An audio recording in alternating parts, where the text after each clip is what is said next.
So what has historically been a key driver in West Africa has been the utility space. So we've seen a lot of the towers deals, particularly around 2014, 2015. You'll be familiar with them, the deals like the Helios Towers, the IHS Towers deals. And we're seeing right now those are opportunities that are looking for secondary transactions as the PE firms that have invested in those portfolio companies are now looking, and they've held them and they've grown them significantly and created a lot of value.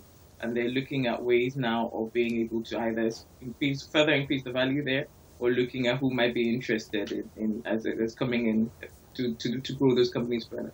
But now we're seeing people looking also increasingly at energy and power. So we had the Azura Edo as well, the IPP there, that had a lot of investment from PE firms, a consortium of PE firms, and then smaller off-grid projects that are starting to spring up. There've been investment in things like Mobisol as well from some of the infrastructure from some of the infrastructure firms that are active. The likes of AIM, the African Infrastructure Investment Management Company, are very active in looking at opportunities and developing power projects and infrastructure in West Africa as well. Now, what we're seeing now is that, obviously, from what you've said, we're seeing an increase in investments from PE firms. But when we look at the gap that still exists on the continent, the infrastructure gap, it still appears to be, getting even wider. So I'm wondering, to what extent, in your opinion, would you say these deals or their involvement are actually helping Africa to address its infrastructure gap? And do you see, going forward, these deals getting even more bigger, more interest from these deals? Yes, there's increasing interest, and there's, like I said, right now a number of firms that are out specifically fundraising. So the gap has been recognized, and the opportunity has been recognized. But there's still a lot of work done to get projects to the point where they're bankable.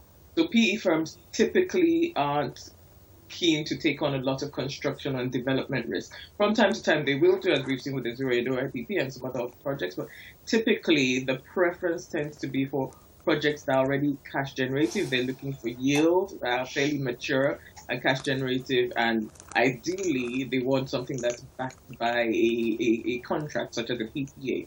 And there is perhaps not yet a wealth of those opportunities. Those are in the minority. When you look at the greenfield space, it's like a pyramid. Greenfield obviously is a bigger opportunity than those mature cash generative opportunity on companies. So this is where there really needs to be some innovative thinking around financing structures that can help de-risk that earlier stage or manage some of the construction risk or the development risk that investors are typically more reluctant to take on because of the greater uncertainty around that stage of infrastructure projects. Okay, let's move on. PE firms invest in infrastructure in Africa from both infrastructure-specific and general funds. Could you share more insight on how fundraising is progressing so far?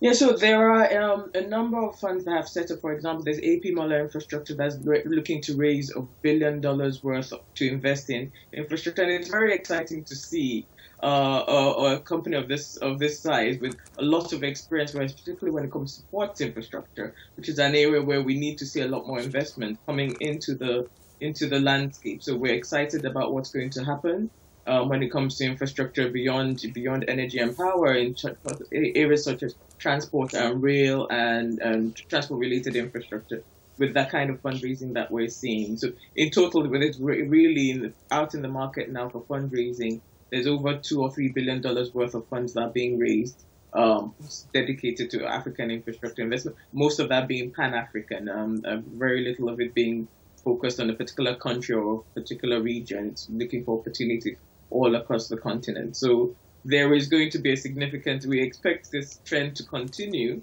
and increasingly people are looking for those innovative structures such as blended finance, bringing in some of the concessional funding that can help with the de-risking of the project. Looking at, I know Garanco are doing some innovative things as well in Nigeria and looking at models across the continent. So we will see over time, but the expertise is still being developed.